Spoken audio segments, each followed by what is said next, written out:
resolving whatever is right in front of you is also resolving what is behind you. It's so cool. Like, you don't have to get into the story. You don't have to remember anything. You don't have to dig stuff up. You can just allow yourself to tap and talk about the disturbance, guide yourself to have a emotional release, and then begin in the second round to tap on more regulating thoughts and more centering, grounding perspectives.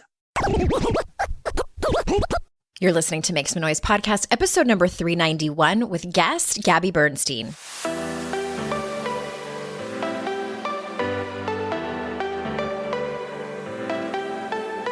Welcome to Make Some Noise podcast, your guide for strategies, tools, and insight to empower yourself. I'm your host, Andrea Owen, global speaker, entrepreneur, life coach since 2007, and author of 3 books that have been translated into 18 languages and are available in 22 countries. Each week, I'll bring you a guest or a lesson that will help you maximize unshakable confidence, master resilience, and make some noise in your life. You ready? Let's go.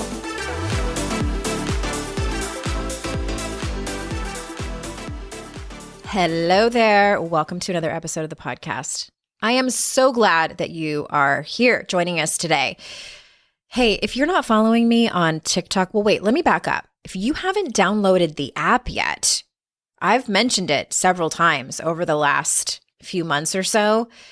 It's not just a bunch of dancing teenagers. Yes, they're on there, but one of the things I really like about TikTok is that it figures you out fairly quickly based on what videos you watch all the way through, what you're scrolling past, what you're liking and commenting on, and probably some other like weird algorithm magic spying on you that I don't know about, nor do I really want to know about.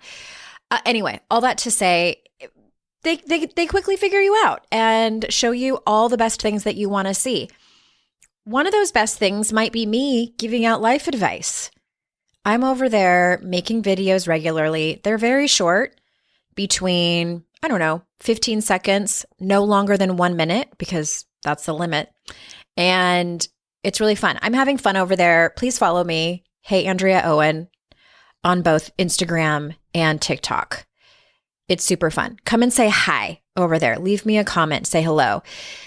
The other thing I wanted to tell you is that if you haven't heard, pre-orders are available for Make Some Noise, which is my new book coming out in August that I spent most of 2020 writing.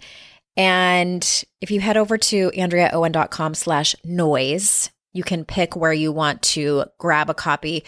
We also have a special bonus for anyone who orders both the print version of the book or the ebook and the audiobook, because I think that y'all needed a special bonus. That to me, like, I only do that with my most favorite books or my favorite authors. So I am so grateful and honored when people do that. So you all get a special bonus. There's bonuses for everyone, even if you just buy the one copy, which I'm incredibly, incredibly thankful if you just buy the one copy, whichever you choose, audiobook, print. And this book is about the subtle and sometimes not so subtle ways that we have been conditioned as women, that we have been socialized to think, to act, to react, to believe about ourselves, about other women, about the world around us. It was very interesting to do research on this, and I'm not done. I know that my next book is going to be an extension of this one. That tends to happen sometimes. I'm currently obsessed. I'm not going to say too much. I'm not going to get ahead of myself. I tend to do that. AndreaOwen.com/noise. And I'm also doing a free workshop for anyone that pre-orders. That's coming up next month in July. So thank you again for pre-ordering. I have a special series coming up. So many fun things around making noise and what that means to you, the listener, what that means to other women, colleagues of mine, et cetera, et cetera. All right, so Gabrielle Bernstein is on the show. I'm excited for you to hear this conversation. I like it when conversations sort of organically go in their own direction, and this one did not disappoint. So for those of you that don't know her, let me tell you a little bit about her. For over 15 years, Gabrielle Bernstein has been transforming lives, including her own. The #1 New York Times bestselling author has penned 8 books, including The Universe Has Your Back, Super Attractor, and the latest, her first Audible original, You Are the Guru. Gabby was featured on Oprah's Super Soul Sunday as a next-generation thought leader, and the New York Times identified Gabby as a new role model. She co-hosted the Guinness World Records largest guided meditation with Deepak Chopra and appears regularly as an expert on Today and Good Morning America, among other publications. So without further ado, here is Gabby. Gabby, thank you so much for being here. Oh, it's great to be with you. So nice. I am so excited to talk to you because I have a variation of questions based on the work that you do. I want to start with cord cutting meditation, because I know this is one of the free meditations you have on your site. And I think everyone listening has a past relationship that they would like some closure on, whether it's romantic or not. So talk to us about that. First of all, what is cord cutting and how can it be used to help someone get some closure? We all have, whether we realize it or not, energetic ties to people that we don't even necessarily know. Now, this is very important. It's obvious when it's a breakup and you kind of can't stop thinking about that person 10 years later, and that you feel their energy in your field and you just like, there's nothing you can do about it. So that's one example of like a energetic cord attachment to someone. And that's an obvious one that I think that even if you're not a very spiritual person, you could kind of identify with. But we also can have cord attachments with people that we don't even know. For instance, if you're, let's say like a celebrity has a bajillion people following them on social media, and there's all this energy on them and people hooking into their field and to their energy. There's almost like daggers sent over there, right? There's like good energy, bad energy. It's like sort of this wide open. And that's actually not just for a celebrity. That's all of us, because we all have our own media profiles these days. So even if you have 15 people following on social media or 15,000 people following on social media, it's still a lot of people thinking about you all day long and in some way. So the thoughts and the energy that people project onto us can be like a cord attached to us from millions of miles away. It has nothing to do with time and space. It has to do with the energy. So if we feel in any way that we're drained, or we feel that we are anxious, and even at times, that's often an indication that there's an opportunity to cut some energetic cords, particularly if there's any kind of turmoil or tension within a relationship. The cord cutting process can be very valuable. Now, what it is it's a metaphysical process that happens through spiritual practices like meditation. And as you mentioned, I have a cord cutting meditation that I offer, and there's all kinds of cord cutting meditations in different books that I've written. And what you would do is you'd visualize yourself in the presence of the other person, or in the case of people that you don't know, you can just almost envision where the cords may be. And in your meditation, if you allow yourself to open up your creative visualization in your meditation, you can actually start to see like, oh, the cords are in my neck or they're in my back. And you can identify that the deeper you go into your meditation. And what you would do in a cord cutting meditation is invite in a spiritual presence to cut the cords. That could be a visualization of an angel, like Archangel Michael, who has a sword, can come in and just cut that cord with the sword. Or you can almost envision, if you wanted to, I like to envision myself at times. This is just a vision that came to me, where I was holding like a big scissor and I was just chopping down, like almost like, if you're chopping down a bush, like those, like just, I don't even know what you'd call it. Like hedge clippers. Hedge cutters. Yeah. And I was just hedging all those freaking cords. That is something that I actually do religiously. I do it at least once a month. I do it on my own. And I also do it with an energy healer named Wendy DeRosa, who is a dear friend of mine. She doesn't work privately anymore, but she has a book coming out. So I want to plug her.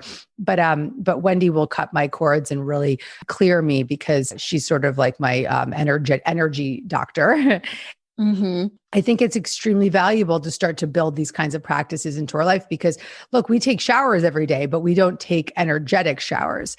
And a practice like cord cutting is indeed a energetic cleansing, particularly when you have a riff with someone. There were some people that, particularly if there's people you work with or people that you're entangled with romantically, there's a lot of cords. There's a lot of cords attached.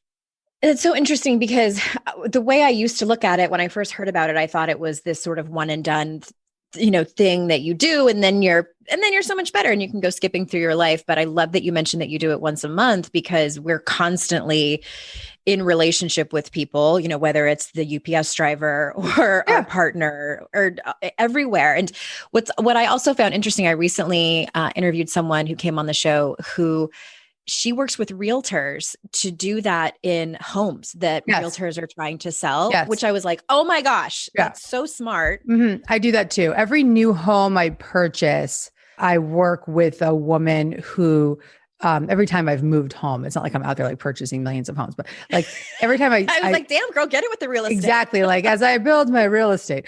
But anytime I've moved, I've had the person come through and sort of look through the house energetically, cut the cords and clear out any stuff that doesn't need to be there. Got it. Okay. Well, let's switch gears a little bit and talk about people pleasing and judgment, because you walk through people through the steps in judgment detox with EFT, emotional freedom technique. So I'm super curious if you could tell the listeners, what does your EFT practice look like? And like, actually, let's start from the beginning. And can you quickly explain to people what that is if they've never heard of it? Yeah. I also just want to acknowledge that your lead-in questions are awesome.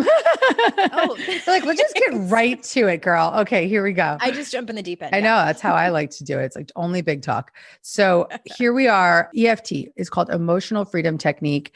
It is a practice that in many ways has saved me and helped me through PTSD, helped me through the recollection of dissociated trauma and remembrance of trauma. It is a tool that I use for phobias, bad habits, changing my nervous system in a minute. It is similar to EMDR. If someone has heard of EMDR, eye movement desensitization and reprocessing, that's a therapeutic process that you would need to do with a trained EMDR specialist. But what's so fabulous about EFT, emotional freedom technique, otherwise known as tapping, what's so valuable about it is that you can do it for yourself. It's very helpful in the beginning to do it led by a video on YouTube or my friends at the Tapping Solution or one of my free videos of tapping. It's very helpful to have that person leading you. But once you get the hang of it, you can be self-taught and you can start to tap on your own. It's not that complex. I've done it before. No, the actual process is quite simple. It's just the value of having a guide through a free resource on YouTube, like Brad Yates or someone like that. The helpful benefit of that is that there's a container that you're being held in rather than taking yourself into like an emotional disturbance that you shouldn't necessarily be going into. So gotcha. What happens is you tap on these different energy meridians, the karate chop point, the eyebrow, the side of the eye, under the nose, the chin, the collarbone, and under the arm, right on the bra line. And you tap in this cycle. It doesn't matter what side, you could tap both sides, but you have to go in that cycle. And as you tap on these different energy meridians, you are stimulating the vagus nerve to help you regulate out of that sympathetic state into a parasympathetic state. You're calming your nervous system. You're also really sending a message to the amygdala, the fight flight response, that it's safe to settle. It's safe to step back, step aside. And in that more resourced place where we're not in that heightened level of hyperarousal and fight and flight, we can begin to allow our nervous system to process unresolved energetic disturbances. So an unresolved energetic disturbance could be something as minor as my son had a tantrum this morning and I'm annoyed by it, to I'm resolving a PTSD. It doesn't mean that the tantrum might clear a lot faster than the PTSD, but you will get relief in the moment from both with EFT. Most of the time, 90% of the time, I think you'll get relief. And when you practice EFT, you actually identify what's the most pressing issue. And so let's say it's someone that's struggling with PTSD, but they don't want to talk about the trauma. They can just tap on the most pressing issue, that they have gut issues, like their stomach is messed up. Their stomach might be messed up because of the trauma. So just tapping on the stomach, that being the most pressing issue in the moment, actually is working on the trauma. resolving whatever is right in front of you is also resolving what is behind you. And so it's so cool. Like you don't have to get into the story. You don't have to remember anything. You don't have to dig stuff up. You can just allow yourself to tap and talk about the disturbance, guide yourself to have a emotional release, and then begin in the second round to tap on more regulating thoughts and more centering, grounding perspectives. It's something that we could do together today to just experience it. And tapping is one of the most powerful techniques for anyone who is devoted and committed to feeling better and wants a fast solution that they can turn to and use on their own when they're in need. I highly encourage people to use it because I first heard about it in the 90s. So my dad got sober and was being treated for depression and chronic anxiety. And we were having coffee and he told me about it, that his therapist had recommended. And then, I was in my early 20s and I was like, that is weird. And he even kind of thought it was weird, but he was like, it's working. And so fast forward 15 years later or so. And my daughter was 5 at the time and she was hospitalized for appendicitis and had to have an appendectomy. And at the same time, I was dealing with somebody who was infringing on my trademark. And I was going back and forth with my trademark attorney, trying to figure this out. And it was just so stressful. And I was in the shower. My daughter was still in the hospital. And I was like, I can't with this anxiety and stress. And so I'm like, I'll tapping. So I tried it and I'm not kidding you. It felt like I had taken like half a Valium. And as someone who loves Valium, who's been sober for a long time, yeah. I was sold. Yeah. Yeah. It really is amazing. I mean, you're making a nice point too. I think tapping is a beautiful resource for people in recovery because most people who have dealt with addiction are traumatized. Trauma is, I believe, the root cause of addiction. So those of us who are clean and sober can really use a resource like tapping, and it will be very beneficial along that sober recovery journey. I want to make sure I mention that. Yeah. For sure. Thank you. Well, speaking of anxiety, the last year has been rough on most people. So what are some of the methods or tools that you teach about and or use in your daily life for relieving anxiety, pandemic or no pandemic?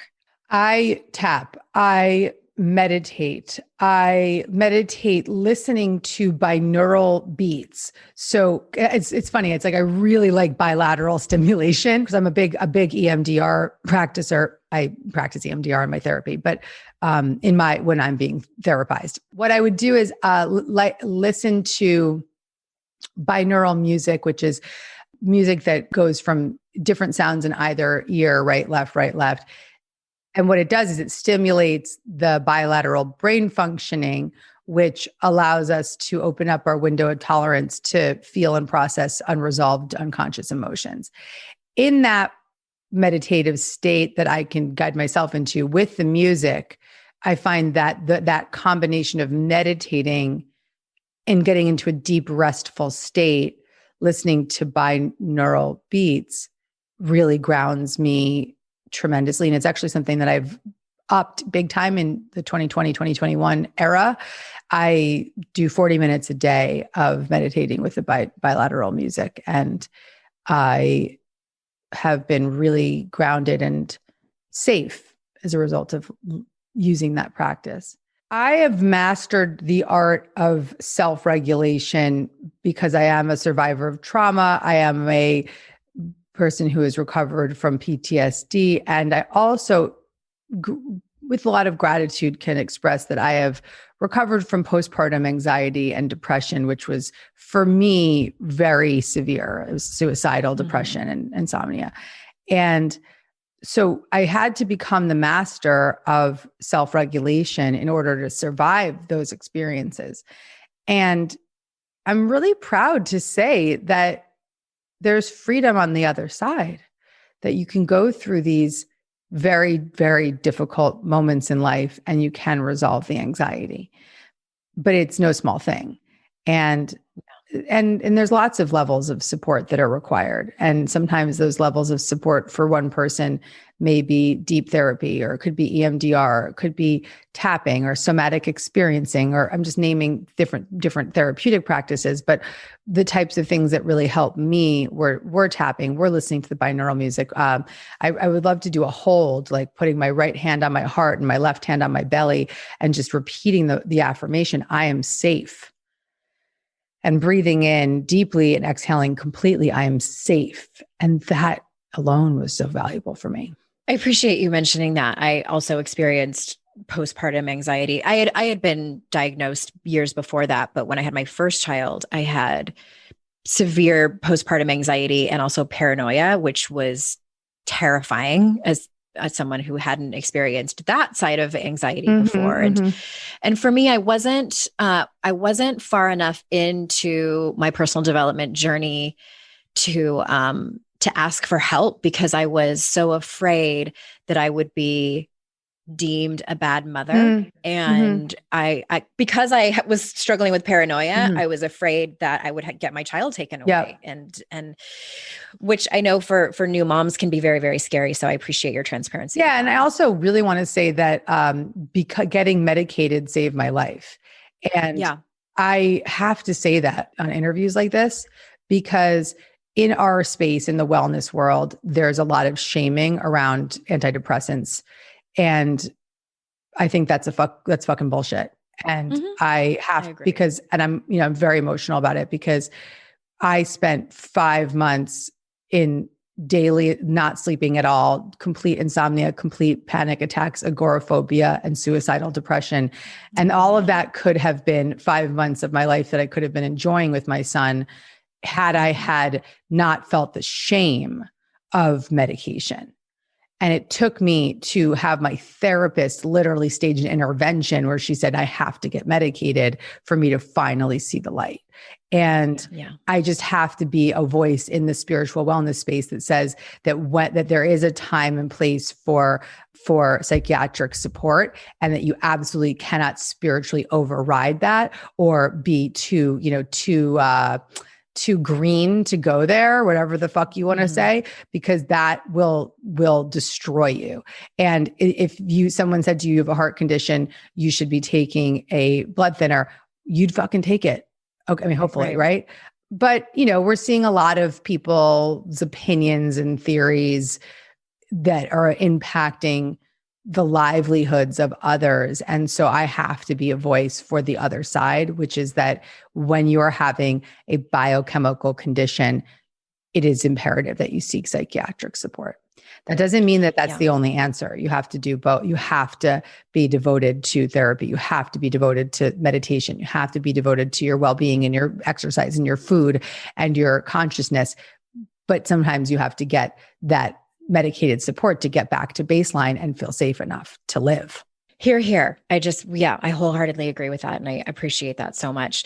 Last question. You have a new book, Super Attractor: Methods for Manifesting a Life Beyond Your Wildest Dreams. So I'm curious what you would say to someone listening who hasn't really started or ever done the practice of like maybe they've heard of a vision board or like the movie The Secret, which actually was a book before it was a movie, what was that, 12 years ago, 13 years ago? So what should they know? I think that the most important thing that someone should know about manifesting is that manifesting isn't about getting things. It's about feeling good. In my book, Super Attractor, the subtitle is Methods for Manifesting a Life Beyond Your Wildest Dreams. And so people are like, yeah, sign me up for that. But the real major important promise of that book is that when you feel good, you will attract your desires. And a lot of people have it backwards. They think when I'm getting what I want, I'll feel good. It's quite the opposite. It's when you really attune your energy, your nervous system, your thoughts towards what is of the highest and best for you in the world. That's when you begin to become a super attractor or embrace your super attractor power. We're already super attractors. We just forget. So bringing in the awareness that it's not about getting, but it's about being is probably the most important adjustment that I would make to anyone that's on the path of embarking on a manifesting journey. That's a huge lesson. I think often that people forget and then get frustrated when their quote unquote manifesting isn't working. Totally. They're like, I call them manic manifestors. They're like, I'm doing everything right. Why am I not getting it? Why am I doing the action from a place of being pissed off about it is the opposite of attracting what you want. And so it's important. It's an important distinction. Like, don't do anything unless you're in full bodied alignment with it, because it's when you're in that, what I refer to as spiritual alignment. And I have a whole method in the book called the spiritually aligned action method. If we're in that place of spiritually aligned action, then we can be sure that what we desire will manifest. I love it. Thank you so much for being here. And listeners, thank you so much for your time. You know how grateful I am for that. All of the links will be in the show notes. Okay, everyone, remember, it's our life's journey to make ourselves better humans and our life's responsibility to make the world a better place. See you next week.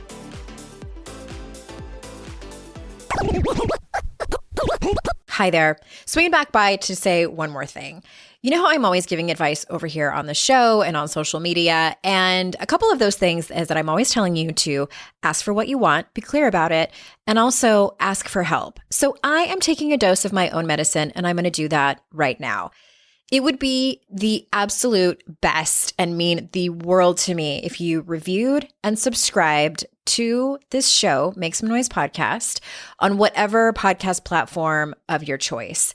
And even more importantly, it would matter so much if you shared this show. Sharing the show is one of the few ways the podcast can grow, and that also gives more women an opportunity to make some noise in their lives. You can do that by taking a screenshot when you're listening on your phone and sharing it in your Instagram or Facebook stories. If you're on Instagram, you can tag me at HeyAndreaOwen, and I try my best to always re-share those and give you a quick thank you DM. And also you can tell your friends and family about it. Tell them what you learned. Tell them a really awesome guest that you found on the show that you started following. Whatever it is, I appreciate so much you sharing about this show.